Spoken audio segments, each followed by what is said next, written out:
नमस्ते। आपका अरविंद गणेश दामले चैनल में स्वागत है। मैं अरविंद दामले आपके सामने प्रस्तुत कर रहा हूँ मेरी ही कुछ रचनाएं। पहली दो हैं मराठी में और बाद में एक है हिंदी में। ये है इन रचनाओं का 874वां भाग। आपको ये रचनाएं पसंद आएँ तो मेरे अरविंद गणेश दामले चैनल को सब्सक्राइब करें, लाइक करें, शेयर करें और बेल आइकॉन दबाना ना भूलें। तो मेरी पहली मराठी में रचना है, तो म्हणाला, काळाबरोबर आपणही प्रेमात किती खोल खोल गेलो नाही. ती म्हणाली, हो ना, आपण प्रेमात खड्डे खणत गेलो आणि त्यात इतके खोल गेलो की त्यातून बाहेर येणं आता अशक्य करून बसलो. दुसरी रचना आहे, कुठेही जायचं असेल तर अगदी वेळेच्या आधीच कोण जाऊन पोचतात, ज्यांना त्याच्या अगोदर करायला काहीच कामे नसतात. तीसरी जो रचना है वो है हिंदी में निसर्ग दत्त महाराज के उनके शिष्यों के साथ के संवाद में से ये है अगला 557वां सवाल। मैं ऐसी स्थिति में पहुंच गया हूँ, ये मैं कैसे जान सकूँगा? मैं अब पूर्ण हो गया हूँ, ये कैसे पता चलेगा? इसका जवाब है, आप पूर्ण हो गए हैं ये तो पता चलना संभव नहीं है। हाँ, आप अपूर्ण हैं ये आपको पता चल सकता है। ज्ञान हो गया, इन शब्दों में अलगपन आ जाता है। मैं हूँ, ज्ञान अलग है और मैं उस ज्ञान को हासिल करता हूँ, ये तीन बातें हो जाती हैं।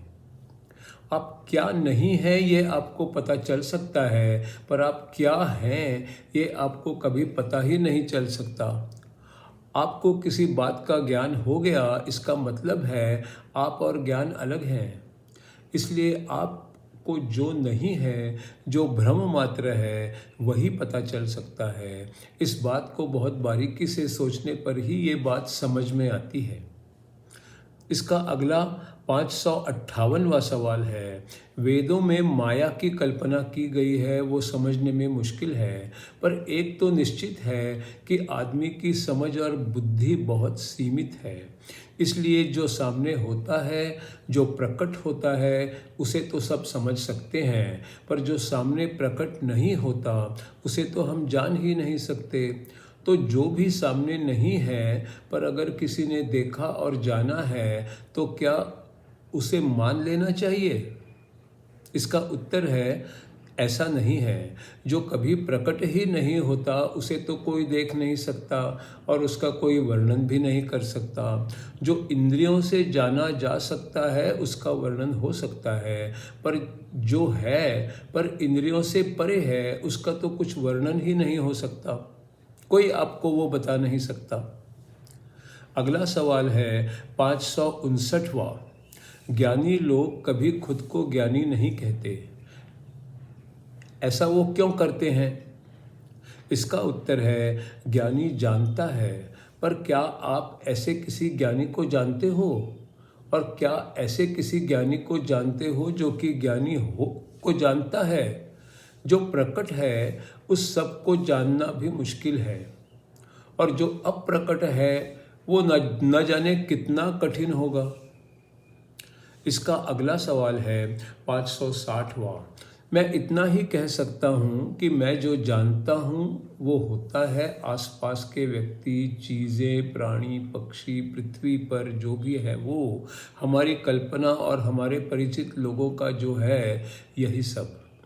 इन सब को जोड़कर हमारा अनुभव बनता है।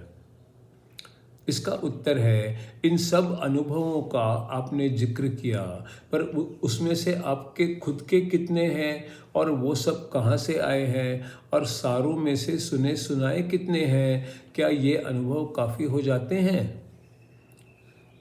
अगला सवाल है, हाँ, मैं मानता हूँ कि जो कुछ होता है उसमें से कुछ पता होता है और वो कम ही होता है। इसका जवाब है, और जो कुछ होता है उसमें से बहुत थोड़े की ओर आप आकर्षित होते हैं। जो आपको पहले ही मालूम है उसकी ओर आप पहले आकर्षित हो जाते हैं। अगला सवाल 562वां है, जब कुछ बदलाव होता है तो उसकी ओर मेरा ध्यान जाता है और वो मेरा अनुभव बन जाता है। इसका उत्तर है, जब कुछ होता है और आपको समझ में आता है और आप उसे याद रखते हैं और कोई प्रतिक्रिया देते हैं, तभी आपके दिमाग में वो चीज़ बैठ जाती है। और वैसा क्यों होता है, ये भी आपको पता नहीं होता। आपको सिर्फ एक ही बात निश्चित रूप से मालूम होती है, वो है कि आप हैं।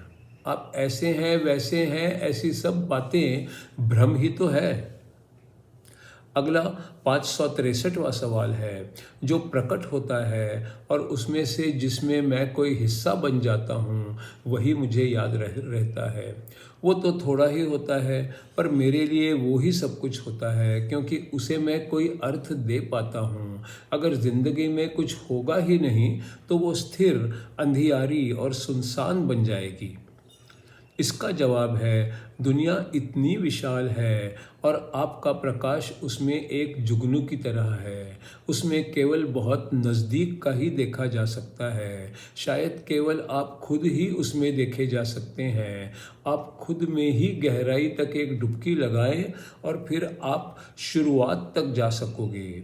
फिर आप सही अर्थ समझ सकोगे। आपकी बुद्धि बहुत ही सीमित है, छोटी है, वो इस सब को समझ नहीं सकती, और फिर पता चलता है कि उसके अलावा भी कुछ है जो कि कुछ अर्थ दे भी सकता है। इसका अगला 564वां सवाल है, मैं इतना सीमित, इतना छोटा और इतना बिन गहराई वाला व्यक्ति कैसे बन जाता हूँ? इसका जवाब है, पूर्ण होना तो खुला ही है, पर वो भी उस क्षण के लिए होता है और दूसरे क्षण बदल जाता है। तो आप छोटे हैं तो छोटे ही रहो। आपकी इच्छा और आकांक्षा भी छोटी ही तो है। सत्य के केंद्र तक पहुंचने से पहले और उस पर विश्वास होने से पहले पूर्णत्व का पता ही नहीं चल सकता। इस कारण वो व्यक्त ना होने के जैसा हो जाता है। आप खुद सत्य का केंद्र हो और हर मिति की शुरुआत हो, हर सत्य की शुरुआत हो। बस आप खुद को पहचान लो और फिर आप ही पूर्ण बन जाओगे। इसका अगला 565वां सवाल है, केवल एक बिंदु में सारा ब्रह्मांड कैसे समा सकता है? इसका जवाब है, एक बिंदु में असंख्य ब्रह्मांडों को आप अंदर रखने की क्षमता होती है। इसको स्वीकार करने की क्षमता भी उतनी ही विशाल होनी चाहिए। इसमें अड़चन ये है कि हर व्यक्ति खुद को बहुत ही सीमित समझता है। आप खुद से तो दूर भाग नहीं सकते, आपको खुद की ओर ही वापस आना पड़ता है, और तभी आपको समझ में आएगा कि जो बिंदु नहीं के बराबर है, वो ही हर एक चीज़ का उद्गम है। इसका अगला 566वां सवाल है, मैं भारत में किसी अच्छे योग गुरु की खोज में आया हूँ और मैं अभी भी उसे ढूंढ ही रहा हूँ। इसका जवाब है, आप कौन से किस्म का योग चाहते हो? कहीं पहुँचने के लिए योग चाहते हो, कुछ पाने के लिए योग चाहते हो, या समर्पण करने वाला योग चाहते हो? इसका अगला सवाल 567 वाला है, क्या सब किस्म के योग आखिर एक ही जगह नहीं पहुंचते? इसका उत्तर है, ऐसा कैसे हो सकता है? एक आपको गुलाम बनाता है और दूसरा आपको स्वतंत्र बनाता है। आपका ध्येय क्या है, यही तो महत्वपूर्ण है। स्वातंत्र्य कहाँ से आता है? वो तो समर्पण से आता है। अगर हम हर चीज़ के मालिक बनना चाहते हों तो फिर हम तो फंस जाते हैं।